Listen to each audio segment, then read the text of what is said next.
धीरे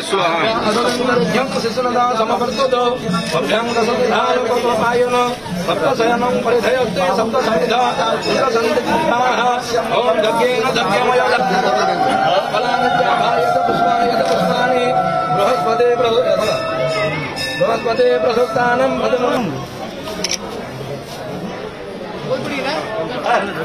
सरजा हे लगे आपनर दादा एडी पड़ा छी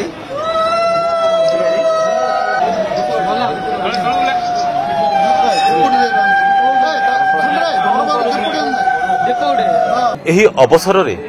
महाप्रभु जगन्नाथ को 108 कलश जल स्नान करा जाए। ब्रह्मपुर सहर चलचंचल हो उठिছে कारण ब्रह्मपुर सहर रही अनेक जगन्नाथ मंदिर उल्लास उद्दीपना महा आनंद सहकारे भक्त श्रद्धालु माने पालन करपरी ब्रह्मपुर सहर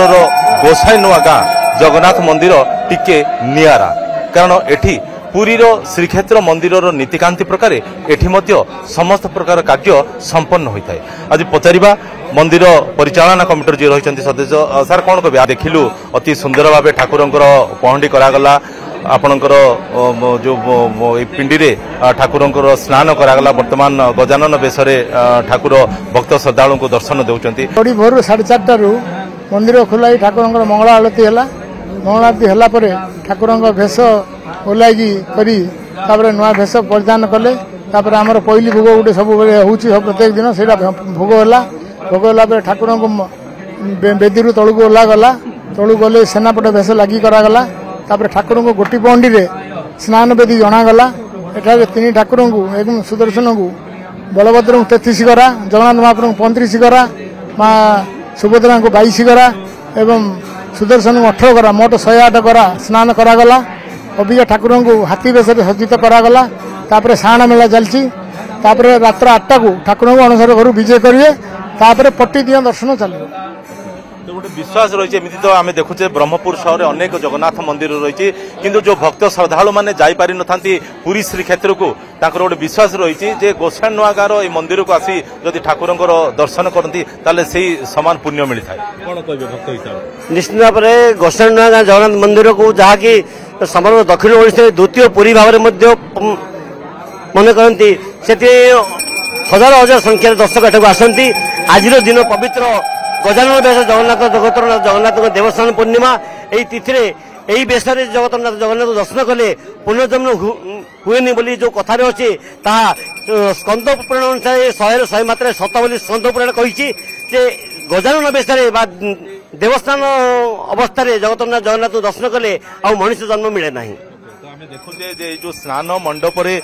जगतरनाथ जगन्नाथ समेत बड़ भाई बलभद्र भौणी सुभद्रा को 108 कलश जल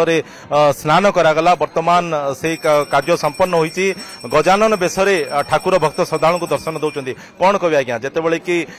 भक्तटे चाही था सब जगतरनाथ जगन्नाथ को केमती दर्शन करें दर्शन टे मिले लाभ करूँ पुण्य लाभ करूँ धन्य मनती आज्ञा जिते ठाकुर को दर्शन करती विशेषकर जगन्नाथ सहित बलभद्र बड़ भाई बलभद्र भौणी सुभद्रा को जो दर्शन करती बहुत खुशी लगे मन अपर शांति लगे मन प्रेरणा बहुत प्रेरणा दिए मन इच्छा पूर्ण हुए जगन्नाथ समस्त प्रिय बहुत खुशी लगे आसवा तो जगह को देखा पुरी श्रीक्षेत्र जावाक मन बड़ा ना किसी कारण जो जापारे ये जगह दर्शन जगह सर्वव्यापक से विश्व देवता विश्वर कोण अनुकोण जगह अनुभूति हुए अनुभव हुए तो समस्ते पुरी को जापारे आम मैंने ये जगार आनंद नौ जगह को देखो पुरी जाके दिव्य दर्शन सब प्रति मसरे आम जाऊ किंतु देवस्नान पूर्णिमा अवसर ना ना इभलिया पुण्य पवित्र तिथि गुड़ाक आम केवल आंचलिक स्थान में ही देव को दर्शन करने चाहूँ कहीं पुरी रे प्रबल गहली रहे जगन्नाथ जो सुंदर दिव्य दर्शन समस्ते भक्त श्रद्धालु मैंने करते ठाकुर दर्शन करती निश्चित रूप में कहीपर शरीर में गोटे अपूर्व कंपन गोटे सृष्टि होता है शरीर में गोटे अपूर्व शिहरण गोटे सृष्टि होता है कौन कहते आज्ञा ठाकुर को जो दर्शन करते मन में कौ प्रकार आसीथाए आवेग जगन्नाथ को दर्शन कला बेले आत्मा बहुत उपलब्ध हुए आत्मार मन बहुत किछि उपलब्ध पाई मनर खुशी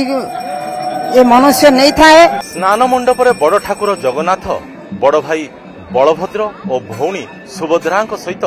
भक्त श्रद्धालु को दर्शन देउछन्ति। आउ एहापरे से अणसगर घर को जिबे 14 दिन व्यापी सेठी रहिबा परे तांकर नेत्रोत्सव अनुष्ठित हेबो आउ तापरे गुंडीचा उत्सव अनुष्ठित हेबो। और से दिव्य दर्शन पाई से दिव्य मुहूर्त को सबु भक्त श्रद्धालुंकर अपेक्षा।